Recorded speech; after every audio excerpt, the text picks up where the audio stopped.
السلام عليكم ورحمة الله وبركاته. hordoftoonni Snaf Tube baga nagaan dhuftan har'a waan isiniif qabadhee dhufe viidiyoo kan biraadha jechuudha. Akkuma yeroo darbee har'a viidiyoo birootti walitti deebineerra.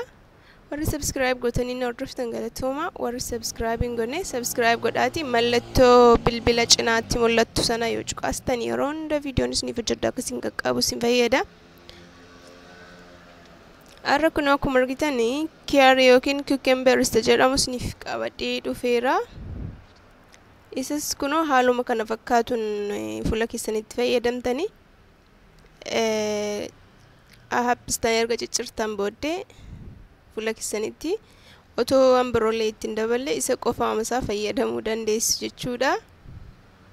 Akkuma ilaaltan kana erga fuula keessanitti maxxansiistanii daqiiqaa murtaa'e tursiistan booddee isuma fuutanii masaajii gootan jechuudha fuula keessanitti. Akkuma ilaaltan kana masaajii gootanii kiyaar yookiin cucumber kana haala lamaanidha kan isiniif qabadhee dhufe.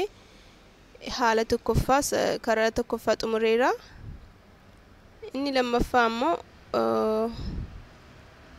kun akkuma argitanii kana qopheeffattu maashinii biroos qopheeffachuu dandeessu waanuma isin bira jiru jechuudha, rakkoo hin qabu.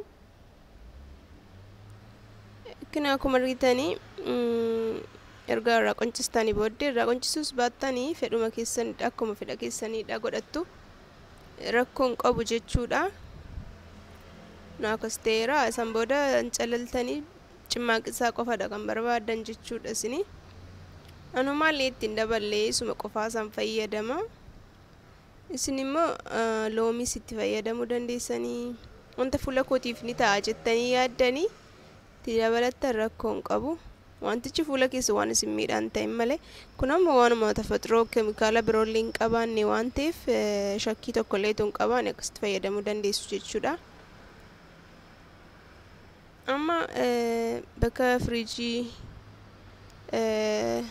baradoo godhu akkasitti qodaa akkasii qopheeffattu waanuma isin biratti argamu jechuudha.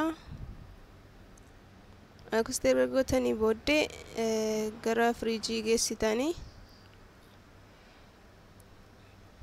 akkasitti gugguuttaniitu kan itti godhattan jechuudha.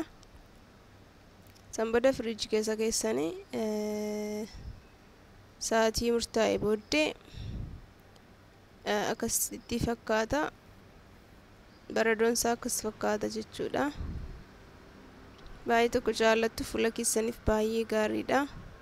Fuulli keessan fireeshii ta'e akkasiniif turuuf yookiin qulqullina isaa eeggatee akkasiniif turuuf baay'ee tokko isin gargaara. Itti fayyadamaa isiniin jedha asumaanii. Fuula keessan erga qulqulleessitanii booddee baradoo cucumber yookiin immoo kiyaar kana ofitti sukkuumtu jechuudha. Warri rakkoo fuulli keessan wanti garaagaraa isin irratti babba'uu fi yookiin dhibee fuula kan qabdanii torbanitti yeroo lama yookiin yeroo sadii yoo fayyadamtan akka kanatti baay'ee tokko jijjiirama arguu dandeessu. Akkuma naan ilaalaa jirtan kana bakka hundaa keessan fuula keessan waliin geessanii dibattan jechuudha. Akkuma ilaalaa jirtan kana fuulli keessan fireeshii ta'e akkasini ta'uuf baay'ee tokko ismuuzii godha. Fuula keessan moisturaayizii isiniif godha, baay'ee tokko lallaafisa. Bakka isin gugurraacha'u namni yoo jiraate sana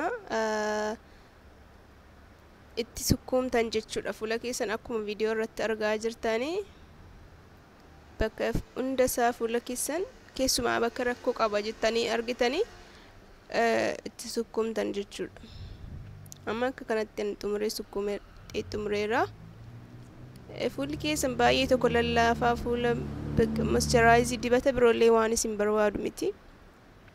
Isuma qofaasaa akkasitti dibattanii yoo dhiistan rakkoo tokkollee hin qabu. Baay'ee fuulli keenya ni lallaafaa jechuudha. Bakkoota gugurraacha fuula keenya irratti gugurraacha'anii nurraatii balleessa jechuudha. Al tokkoon otoo hin ta'in itti deddeebitanii fayyadamtu jechuudha. Baay'ee tokko jaallattu itti fayyadamaati yaala laala. jijjiirama arguu dandeessu jechuudha ofirratti.